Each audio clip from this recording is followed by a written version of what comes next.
Crimen y castigo, de Fiódor Dostoyevski, traducido por Pedro Pedraza y Páez. Primera parte. Capítulo 1. Una tarde muy calurosa de principios de julio, salió del cuartito que ocupaba, junto al techo de una gran casa de 5 pisos, un joven que, lentamente y con aire irresoluto, se dirigió hacia el puente de K. Tuvo suerte, al bajar la escalera, de no encontrarse a su patrona, que habitaba en el piso cuarto, y cuya cocina, que tenía la puerta constantemente sin cerrar, daba a la escalera. Cuando salía el joven, había que pasar forzosamente bajo el fuego del enemigo, y cada vez que esto ocurría, experimentaba aquél una molesta sensación de temor que, humillándole, le hacía fruncir el entrecejo. Tenía una deuda no pequeña con su patrona y le daba vergüenza el encontrarla. No quiere esto decir que la desgracia le intimidase o abatiese. Nada de eso. Pero la verdad era que, desde hacía algún tiempo, se hallaba en cierto estado de irritación nerviosa, rayano con la hipocondría. A fuerza de aislarse y de encerrarse en sí mismo, acabó por huir no solamente de su patrona, sino de toda relación con sus semejantes. La pobreza le aniquilaba y, sin embargo, dejó de ser sensible a sus efectos. Había renunciado completamente a sus ocupaciones cotidianas y, en el fondo, se burlaba de su patrona y de las medidas que ésta pudiera tomar en contra suya. Pero el verse detenido por ella en la escalera, el oír las tonterías que pudiera dirigirle, el sufrir reclamaciones, amenazas, lamentos y verse obligado a responder con pretextos y mentiras, eran para él cosas insoportables. No, era preferible no ser visto de nadie y deslizarse como un felino por la escalera. Esta vez él mismo se asombró cuando estuvo en la calle del temor de encontrar a su acreedora. ¿Debo asustarme de semejantes simplezas cuando proyecto un golpe tan atrevido? Se decía, riendo de un modo extraño. Sí, el hombre lo tiene todo entre las manos y lo deja que se le escape en sus propias narices tan solo a causa de su holgazanería. Es un axioma. Me gustaría saber qué es lo que le da más miedo a la gente.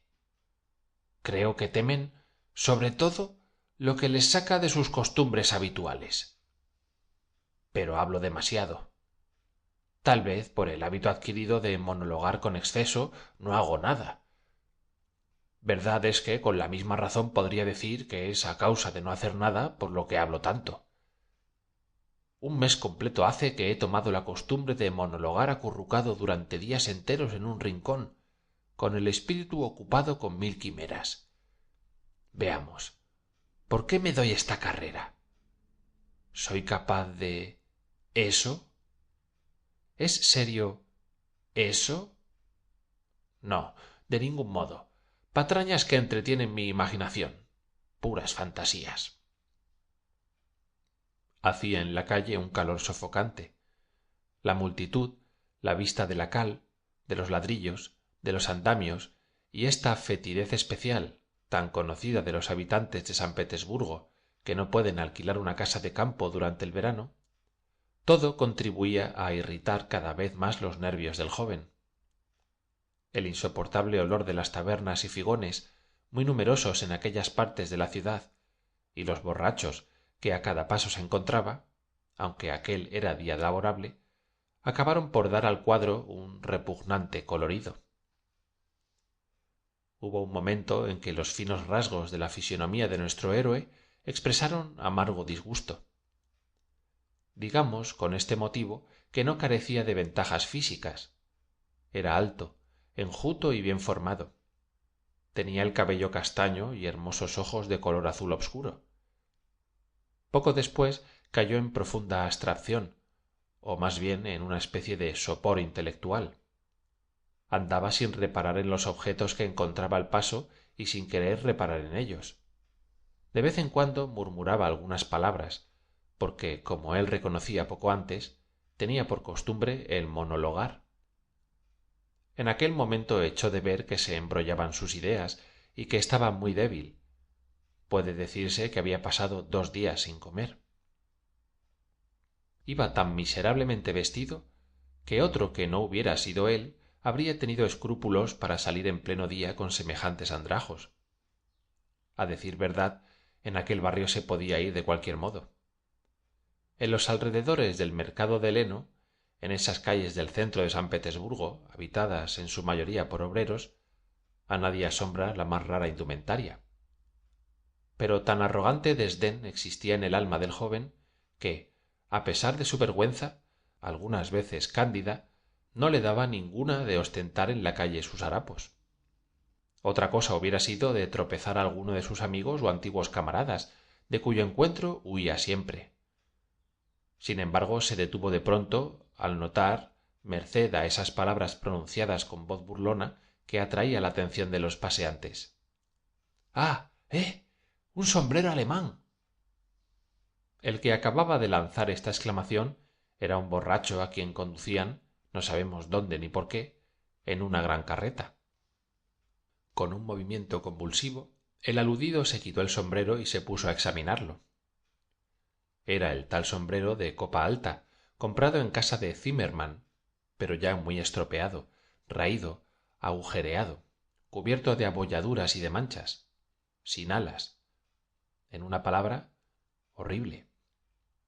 A pesar de todo, lejos de mostrarse herido en su amor propio, el poseedor de aquella especie de gorro experimentó más inquietud que humillación. —Ya me lo figuraba yo —murmuró en su turbación—. Lo había presentido. Pero lo peor es que, en una miseria como la mía, una tontería insignificante puede echar a perder el negocio.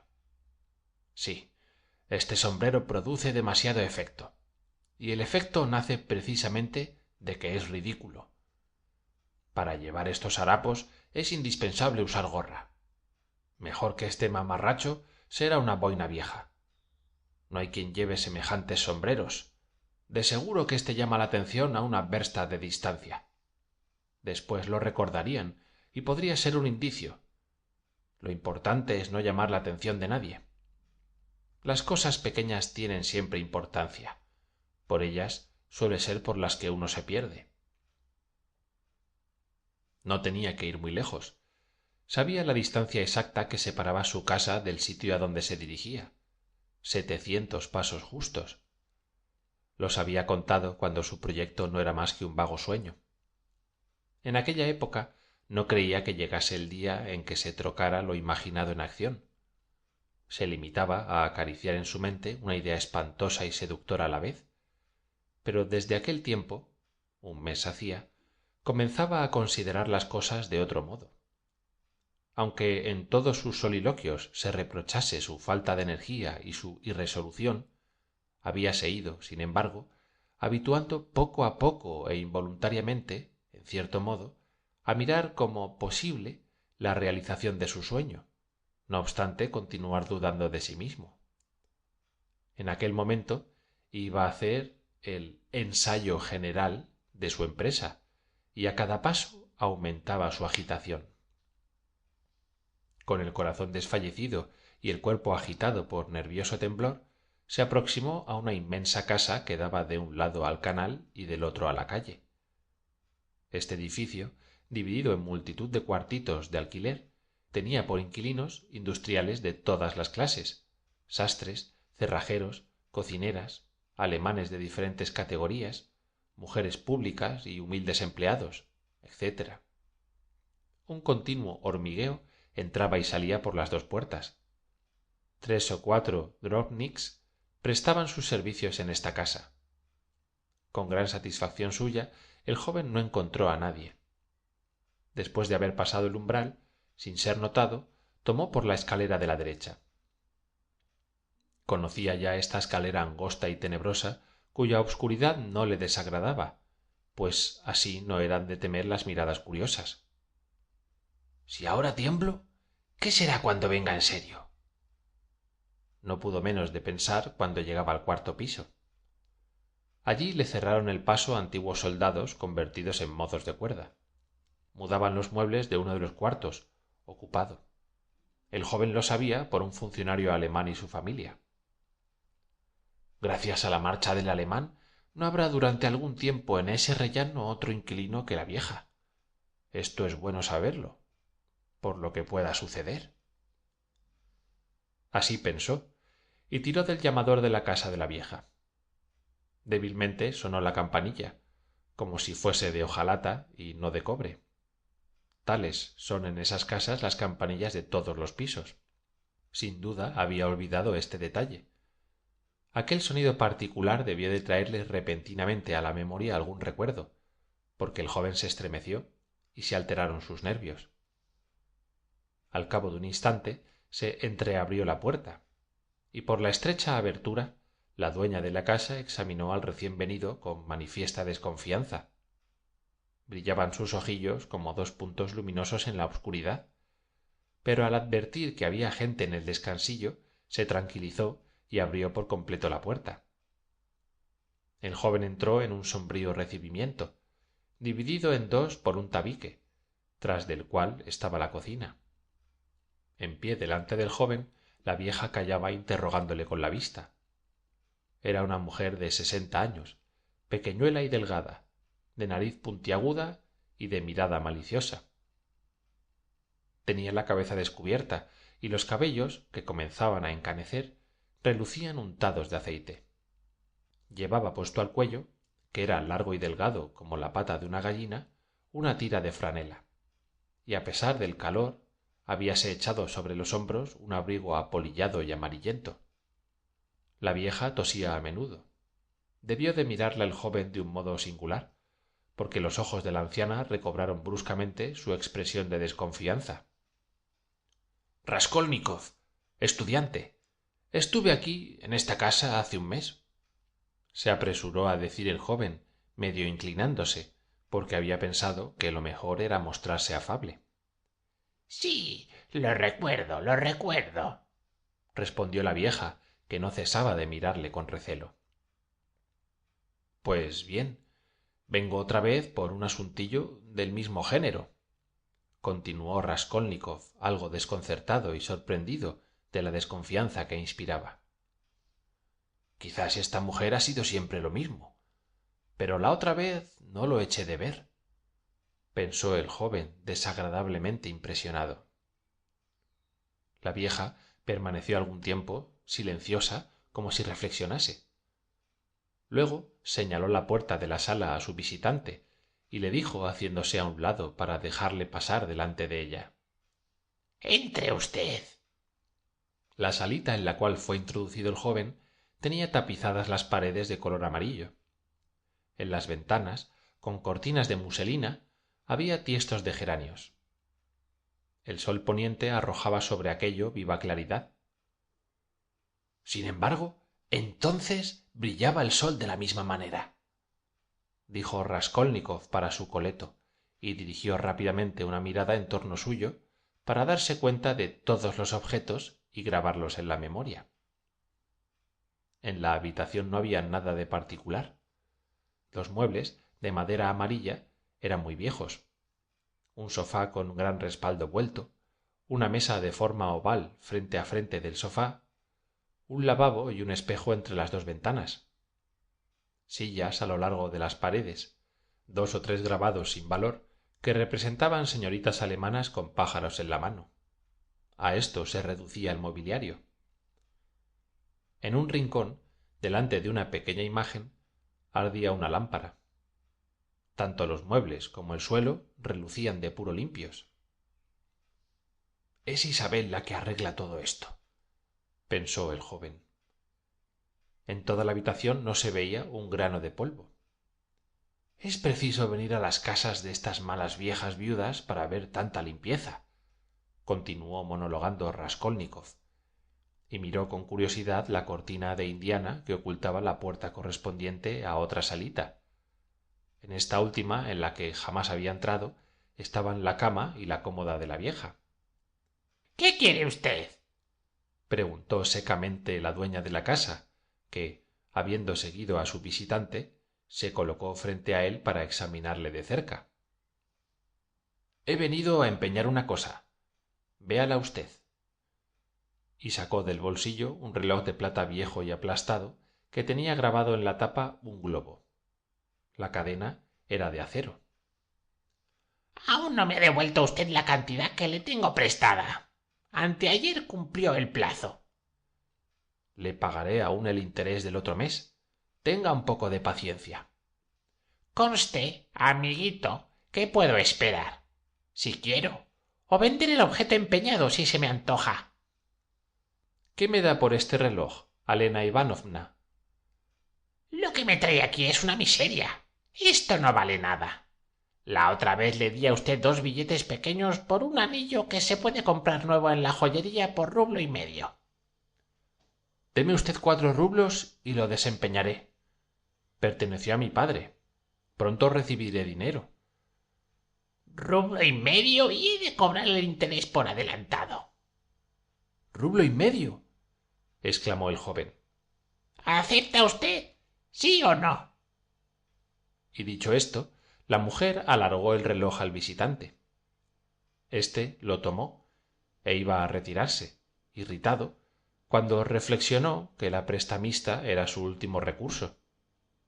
Además, había ido allí para otra cosa. Venga el dinero, dijo con tono brutal. La vieja buscó las llaves en el bolsillo y entró en la habitación contigua. Cuando el joven se quedó solo en la sala, se puso a escuchar, entregándose a diversos cálculos. A poco oyó cómo la usurera abría la cómoda. Debe ser el cajón de arriba, supuso Raskolnikov. Ahora sé que lleva las llaves en el bolsillo derecho y que están todas reunidas en una anilla de acero. Una de ellas es 3 veces más gruesa que las otras y tiene las guardas dentadas. Esa llave no es de la cómoda, seguramente. Por lo tanto, debe haber alguna caja o alguna arca de hierro. Es curioso. Las llaves de las arcas de hierro son generalmente de esa forma. Pero qué innoble es todo esto. Volvió a entrar la vieja. Mire usted, como cobro 1 grivna al mes por cada rublo y empeña usted el reloj en 1,5 rublos, le desquito 15 kopecks y queda satisfecho el interés por adelantado. Además, como usted me suplica que espere otro mes para devolverme los 2 rublos que le tengo prestados, me debe usted por este concepto 20 kopecks, que, unidos a los 15 que le desquito, componen 35. Tengo, pues, que darle a usted 1,15 rublos. Aquí están. ¿Cómo? ¿De modo que no me da usted ahora más que 1,15 rublos? Nada más tengo que darle a usted. Tomó el joven el dinero sin discutir. Miraba a la vieja sin darse prisa a marcharse. Parecía tener intención de hacer algo, pero no sabía con precisión lo que deseaba. Es posible, Alena Ivanovna, que venga pronto con otra cosa. Una cigarrera de plata, muy bonita, en cuanto me la devuelva un amigo a quien se la he prestado. Dijo estas palabras con manifiesto embarazo. Pues bien, entonces hablaremos. Adiós. ¿Sigue usted viviendo sola sin que su hermana le haga compañía? Preguntó él con el tono más indiferente que le fue posible en el momento en que entraba en la antesala. ¿Y qué le importa a usted mi hermana? Es verdad, se lo preguntaba usted por decir algo. Adiós, Alena Ivanovna. Raskolnikov salió muy alterado. Al bajar la escalera se detuvo muchas veces como rendido por sus emociones. Dios mío, cómo subleva el corazón todo esto, exclamó cuando llegó a la calle. ¿Es posible que yo? No, es una tontería, un absurdo, añadió resueltamente. ¿Y ha podido ocurrírseme tan espantosa idea? ¿He de ser yo capaz de tal infamia? Esto es odioso, innoble, repugnante. Y por espacio de un mes entero yo... Para expresar la agitación que sentía, eran impotentes las exclamaciones y palabras. La sensación de inmenso disgusto que comenzó a oprimirle poco antes, cuando se encaminaba a casa de la vieja, alcanzaba ahora intensidad tan grande que el joven no sabía cómo sustraerse a semejante suplicio. Caminaba por la acera como un borracho, sin reparar en los transeúntes y tropezándose con ellos. En la calle siguiente volvió a recobrar ánimos y, mirando en torno suyo, advirtió que estaba cerca de una taberna. Una escalera situada al nivel de la acera daba entrada a la cueva del establecimiento. Raskolnikov vio salir en aquel instante a dos borrachos que se apoyaban el uno en el otro, injuriándose recíprocamente. Vaciló el joven un instante y después bajó la escalera. Nunca había entrado en una taberna, pero en aquel momento sentía vahidos, le atormentaba ardiente sed. Tenía ganas de beber cerveza fresca y atribuía su debilidad a lo vacío del estómago. Después de sentarse en un rincón, sombrío y sucio, ante una mesita mugrienta, pidió cerveza y bebió el primer vaso con avidez. Al punto sintió un gran alivio y se esclarecieron sus ideas. Todo esto es absurdo, se dijo ya confortado. No había motivo para turbarse. Es sencillamente efecto de un mal físico. Con un vaso de cerveza y un bizcocho habría recobrado la fuerza de mi inteligencia y la precisión de mis ideas, el vigor de mis resoluciones. Oh, qué insignificante es todo ello. A pesar de tan desdeñosa conclusión, estaba contento, como si se viese libre de un peso enorme, y dirigía miradas amistosas a las personas presentes. Pero al mismo tiempo sospechó que fuese ficticio aquel retorno a la energía. Quedaba muy poca gente en la taberna. Después de los dos borrachos salió una banda de 5 músicos, y el establecimiento quedó silencioso. No había en él más que 3 personas. Un individuo algo ebrio, cuyo exterior indicaba un hombre de la clase media. Estaba sentado delante de una botella de cerveza. Cerca de él, tendido en el banco, dormitaba un sujeto alto y grueso, de barba blanca, vestido con un largo levitón y en completo estado de embriaguez. De cuando en cuando parecía despertarse bruscamente. Se ponía a hacer sonar los dedos, apartando los brazos y moviendo rápidamente el busto, sin levantarse del banco sobre el cual estaba echado. Tales gestos y ademanes servían de acompañamiento a una canción necia, de la que el hombre se esforzaba para recordar los versos. Durante un año entero yo he acariciado, durante un año entero, yo he acariciado a mi mujer. O esta otra. En la Podietzaya he encontrado a mi vieja. Nadie hacía caso de la alegría de aquel melómano. Su mismo compañero escuchaba todos aquellos gorjeos en silencio y haciendo muecas de disgusto. El tercer consumidor parecía un antiguo funcionario. Sentado aparte, se llevaba de vez en cuando el vaso a los labios, mirando en derredor suyo. Parecía que también él era presa de cierta agitación. Fin de la sección 1.